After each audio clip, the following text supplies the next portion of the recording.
السلام عليكم ورحمة الله وبركاته. الحمد لله وحده والصلاة والسلام على من لا نبي بعده. أما بعد، أعوذ بالله من الشيطان الرجيم. بسم الله الرحمن الرحيم. إن الصلاة تنهى عن الفحشاء والمنكر. আলায়াত। সম্মানিত উপস্থিতি, আমরা সকলেই অবগত যে আজকে আমাদের মানব কল্যাণ যুব চ্যারিটেবল ফাউন্ডেশন পূর্ণ 1 বছর পর আবার আমরা পুনরায় সাক্ষাৎ করলাম। যে আল্লাহ রাব্বুল আলামিন আমাদেরকে পুনরায় আবার সাক্ষাৎ করার তৌফিক দিয়েছেন, যিনি আমাদেরকে সুস্থতার সহিত আবার সাক্ষাৎ করার তৌফিক দিয়েছেন, যিনার প্রশংসা করে আমরা শেষ করতে পারি না বা পারবো না। তাই তারই শিখানো বাক্যের দ্বারা সকলে বলি আলহামদুলিল্লাহ।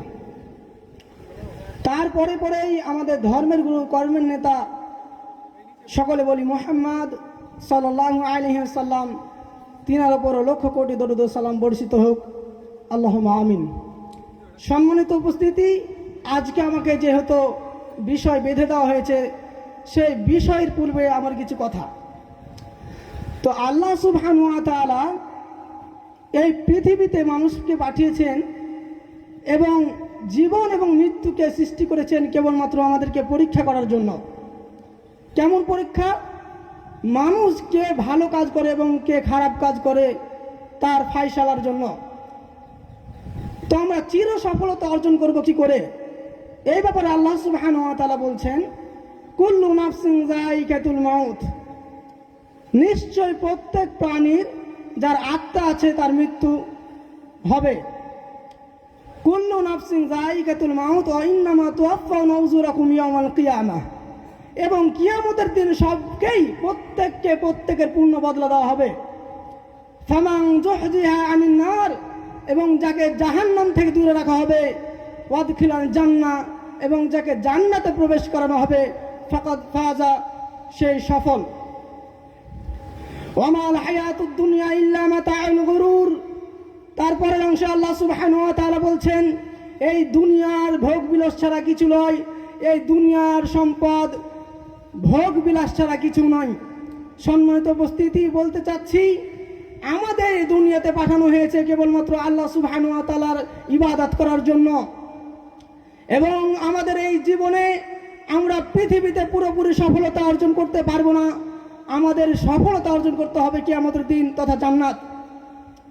আল্লাহ সুবহানাহু ওয়া তাআলা এই ব্যাপারে বলছেন, ওয়ামা খালাকতুল জিন্না ওয়াল ইনসা ইল্লা লিয়াবুদুন। হে মানব জাতি এবং জিন জাতি, আমি তোমাদেরকে সৃষ্টি করেছি কেবলমাত্র আমার ইবাদত করার জন্য। আল্লাহ সুবহানাহু ওয়া তাআলা আমাদেরকে পৃথিবীতে শুধুমাত্র ইবাদত করার জন্য সৃষ্টি করেছেন। ইবাদত কি? তাহলে কি মানুষ সব সময় সালাত আদায় করবে? তাহলে কি মানুষ সব সময় ভালো কাজে লিপ্ত থাকবে?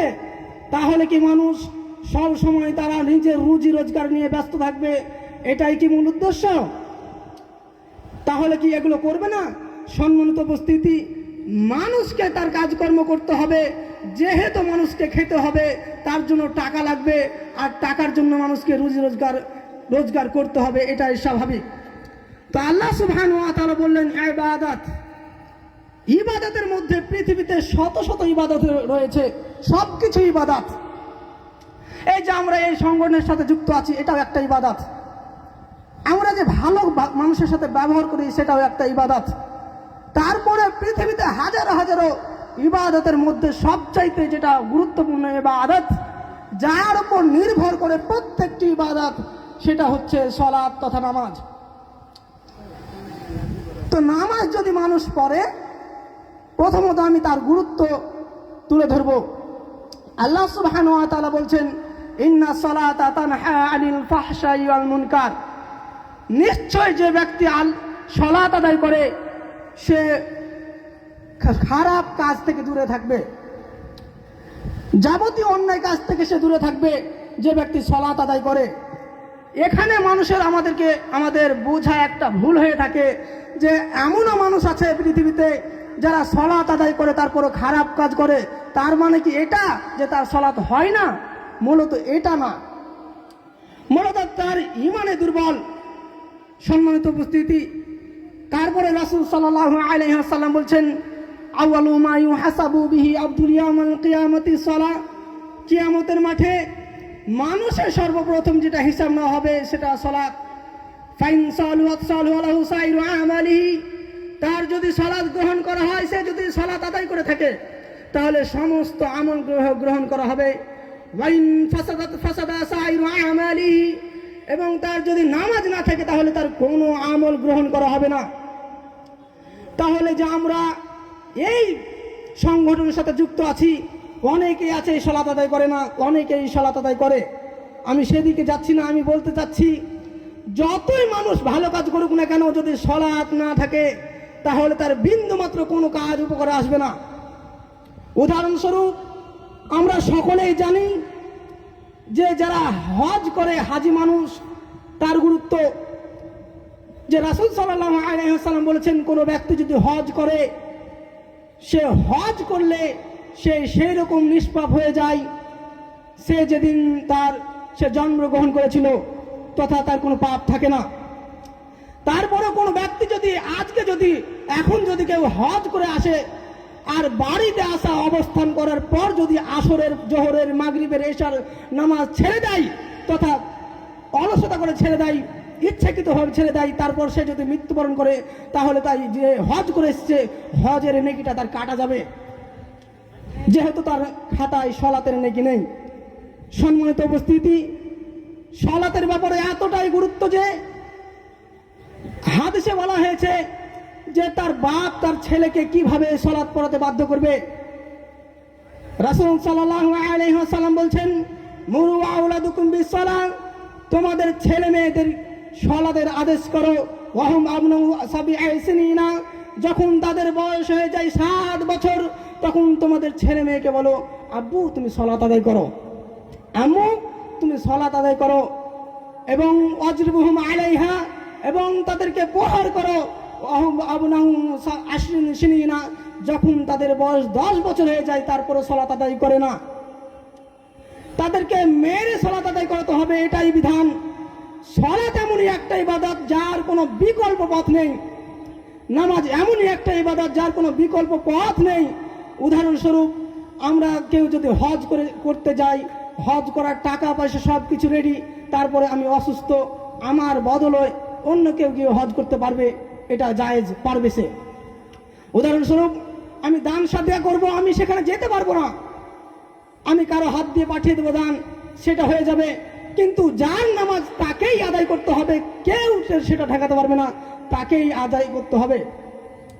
সম্মানিত উপস্থিতি, এবার আসুন যারা সালাত আদায় করে না তারা কেমন।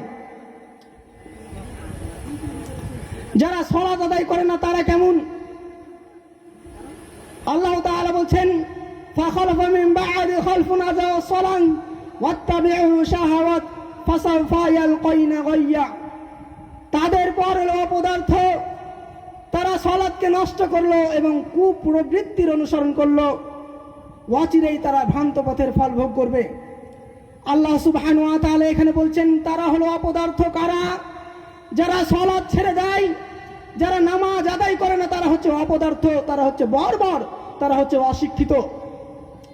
এবং তারা কুপ্রবৃত্তির অনুসরণ করলো, মানে আজান হয়ে গিয়েছে, সালাত আদায় করতে যাব, এই তো আজান হলো, কিছুক্ষণ পর যাব করতে করতে সালাত নষ্ট করে দিল, এটা হচ্ছে কুপ্রবৃত্তির অনুসরণ করা। এবং আল্লাহ সুবহানাহু ওয়া তাআলা তার পরের অংশে বলছেন, এই যে তারা সালাতকে নষ্ট করেছে এবং কুপ্রবৃত্তির অনুসরণ করেছেন, এর ফল ভোগ তাকেই করতে হবে। সম্মানিত উপস্থিতি, জাহান্নামে যাওয়ার অনেকগুলো কারণ আছে, অনেকগুলো কারণ থাকতে পারে, তার মধ্যে সবচাইতে উন্নত মানের কারণ হচ্ছে নামাজ ছেড়ে দেওয়া। কেননা যখন মানুষ জান্নাত এবং জাহান্নামে অবস্থান করবে, তখন ফেরেশতাগণ বলবেন জাহান্নামীদেরকে, মা সালাকাকুম ফি সাকার, তোমরা যে জাহান্নামে এসেছো, কেন এসেছো? তোমাদের কি এমন একটা অন্যায় ছিল যে তোমরা জাহান্নামে আজ অবস্থান করছো? তখন তাদের নিজের মুখ থেকে বলবে, ক্বালু লাম নাকু মিনাল মুসাল্লিন, আমরা সালাত আদায় করতাম না, এই কারণে আমরা জাহান্নামে। সম্মানিত উপস্থিতি, তাহলে মানুষ জাহান্নামে যাবে সালাত না আদায় করার কারণে। মানুষ জাহান্নামে যাবে তার সবচাইতে বড় কারণ হচ্ছে নামাজ না আদায় করা। আল্লাহ তাআলা বলছেন, এবার আসুন যে যারা সালাত আদায় করে কিন্তু রাসূলের পদ্ধতিতে করে না তারা কেমন। আল্লাহ সুবহানাহু ওয়া তাআলা বলছেন, ফাওয়াইলুল লিল মুসাল্লিন আল্লাযীনা হুম আন সালাতিহিম সাহুন। ধ্বংস সুনিশ্চিত ওইসব মুসল্লির জন্য, ওইসব সালাত আদায়কারীর জন্য যারা সালাতের ব্যাপারে অমনোযোগী। আল্লাহ সুবহানাহু ওয়া তাআলা যেখানে বললেন সেই নামাজ আদায়কারী যারা নামাজ আদায় করে তারা ধ্বংস হয়ে যাবে, তারা কারা? তারা মূলত নামাজের ব্যাপারে অমনোযোগী। তারা হয়তো জোহর পড়ে কিন্তু আসর পড়ে না, আসর পরে হয়তো মাগরিব পড়ে না, মাগরিব পরে তো এশা পড়ে না, এশা পরে তো ফজর পড়ে না। অথবা এরকম হতে পারে যে আমি নামাজই পড়ি না, কাউকে দেখে নামাজ পড়তে যাই, হয়তো সাপ্তাহিক একদিন অথবা 5 ওয়াক্তের মধ্যে 1 ওয়াক্ত, অথবা সালাতের ব্যাপারে সালাত আদায় করি, তখন আমার মনোযোগ সালাতের ব্যাপারে থাকে না। এর বিভিন্ন অর্থ হতে পারে। তো তাদের ব্যাপারে এখানে মূলত রাসূল আল্লাহ তাআলা বলছেন যে তারা ধ্বংস হয়ে যাবে যারা সালাতের ব্যাপারে মনোযোগ দিবে না তথা সালাত নিয়ম সঠিক আদায় করবে না। সম্মানিত উপস্থিতি, যেহেতু সময় আমার বেঁধে দেওয়া হয়েছে আর মাত্র 2 মিনিট সময়, তাই একটি হাদিস বলে শেষ করে দেবো ইনশাআল্লাহ তাআলা। তো সালাত মানুষকে আদায় করতেই হবে। মানুষ অসুস্থ, মানুষ যদি দাঁড়িয়ে থেকে সালাত আদায় করতে হয়, দাঁড়িয়ে থাকা যায় না, বসে থেকে সালাত আদায় করতে হবে, বসে থাকা যায় না, শুয়ে থেকে সালাত আদায় করতে হবে। সম্মানিত উপস্থিতি, ওযু করে পানি নিয়ে ওযু করে সালাত আদায় করতে হয়, পানি পাওয়া যায় না, তায়াম্মুম করে সালাত আদায় করতে হবে, তায়াম্মুম করতে পারার কোনো অবস্থাই নাই। তথা আমরা বিমানের ওপরে আছি অথবা ট্রেনে আছি, কোনো তায়াম্মুম করা সম্ভব নেই, কোনো কিছু দেখতে পাবো না, তখন বিনা তায়াম্মুম বিনা ওযুতে সালাত আদায় করতে হবে। এমনও হতে পারে আমাদের পোশাক একটাই পোশাক আছে, সেই পোশাক পবিত্র অবস্থায় সালাত আদায় করতে হয়। পবিত্র অবস্থায় আমার পোশাক নেই, অপবিত্র পোশাক আছে, অপবিত্র পোশাক আছে, তারপরে অপবিত্র এবং পবিত্র পোশাক কোনো পোশাকই নেই, তারপরে যদি আমরা অলঙ্গ অবস্থায় থাকি, তারপরে যদি আজান হয়ে যায়, তাহলে আমাকে সালাত আদায় করতে হবে। সালাত এমনই একটা ইবাদত। সম্মানিত উপস্থিতি, এবার বলি, রাসূল সাল্লাল্লাহু আলাইহি ওয়াসাল্লাম বলছেন, সাহাবাদেরকে বলছেন, হে সাহাবারা, পৃথিবীতে সবচাইতে খারাপ নিকৃষ্ট চোর কে জানো? মানুষ তো জানে, একটা গরু চুরি করেছে সেটাও চুরি করা, কারো টাকা চুরি করেছে সেও চোর, কারো ধন সম্পদ মেরে খেয়েছে সেও চোর, তো সালাত চোর, এটা আবার কেমন? তখন সাহাবীরা বলছেন, হে আল্লাহ রাসূল সাল্লাল্লাহু আলাইহি ওয়াসাল্লাম, আমরা না হয় বুঝলাম সব কিছু চুরির বিভিন্ন বিভিন্ন পথ আছে, কিন্তু নামাজে মানুষ কিভাবে চুরি করে? তখন রাসূল সাল্লাল্লাহু আলাইহি ওয়াসাল্লাম বলছেন, নামাজ এভাবেই মানুষ চুরি করে, সে রুকু সিজদা ভালো করে করে না, তথা রুকুতে গিয়েই তাড়াহুড়া করে চলে আসে, আবার ভালোভাবে ঠিক খাড়া না হয়ে আবার সিজদায় চলে যায়, সিজদা পরিপূর্ণভাবে না হতে আবার সে উঠে যায়। সম্মানিত উপস্থিতি, যেহেতু আমার সময় শেষ, আল্লাহ সুবহানাহু ওয়া তাআলার কাছে আমরা দোয়া করি, আল্লাহ সুবহানাহু ওয়া তাআলা যেন আমাদেরকে এই যে মানব কল্যাণ যুব চ্যারিটেবল ফাউন্ডেশনের সাথে দীর্ঘ প্রায় 3 বছর ধরে আমরা যুক্ত আছি, সেই ভালো কাজের সাথে যুক্ত যেন আমরা মৃত্যু পর্যন্ত থাকতে পারি, এবং আমরা যেন মৃত্যু পর্যন্ত আজীবন সালাত আদায় করতে পারি 5 ওয়াক্তভাবে সঠিক সময়ে। আল্লাহ সুবহানাহু ওয়া তাআলা যেন আমাদেরকে সেই তৌফিক দেয়। এই বলে আমার বক্তব্য শেষ করছি। আসসালামু আলাইকুম ওয়া রাহমাতুল্লাহি ওয়া বারাকাতুহু। ওয়া আলাইকুম আসসালাম ওয়া রাহমাতুল্লাহ। সাহেবনগর